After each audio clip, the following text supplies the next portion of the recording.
American astronaut, ఆయన పేరు యాలన్ shepherd. ఆయన అంతరిక్షంలోకి వెళ్తున్నాడు.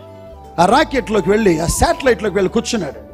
విలేకరులు ఆయన ఒక ప్రశ్న అడిగారు, what are you depending in this flight? ఈ రాకెట్లో, ఈ శాటిలైట్లో నువ్వు దేని మీద ఆధారపడుతున్నావు?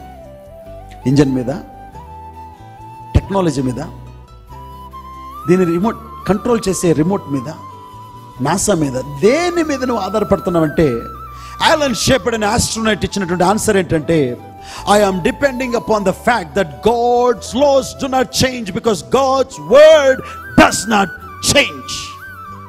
అని ఏమన్నాడు తెలుసా? ఆ ఎయిర్ క్రాఫ్ట్లో కూర్చొని, ఆ స్పేస్ షటిల్లో కూర్చొని, ఆ ర్యాకెట్లో కూర్చొని, ఆ యొక్క వ్యోమగామి, ఆ శాస్త్రజ్ఞుడు అన్నమాట, దేవుని యొక్క వాక్యము మారదు, మారని దేవుని వాక్యాన్ని నమ్మాను కానీ ఈ రాకెట్ని కాదు అన్నాడంటే. దేవునికి స్తోత్రం కలుగున గాక.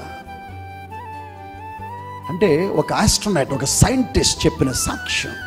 I don't trust this flight, I trust God's word. Praise the Lord, amen. ఈరోజు నీ కంటికి కనిపించే పరిస్థితి నీకు కఠినంగా అనిపించవచ్చు, కష్టంగా అనిపించవచ్చు.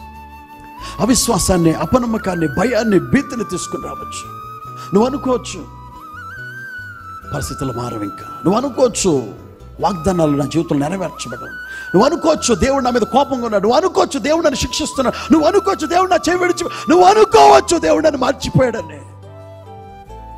కానీ ఆ దేవుని వాగ్దానం మీద, ఆ దేవుని మాట మీద నీకు విశ్వాసం ఉంటే, యోనా వలె నువ్వు సముద్రపు అడుగునున్నా కూడా నా దేవుడు నిన్ను పైకి తీసుకొస్తాడు. దేవునికి స్తోత్రం కలుగును గాక.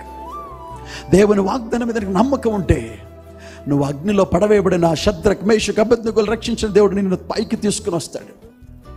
దేవుని వాగ్దానం మీద, దేవుని పిలుపు, దేవుని మాట మీద నీకు నమ్మకం ఉంటే ఆలస్యమైన దేవుడిని జీవితంలో అద్భుత కార్యాలు చేస్తాడు.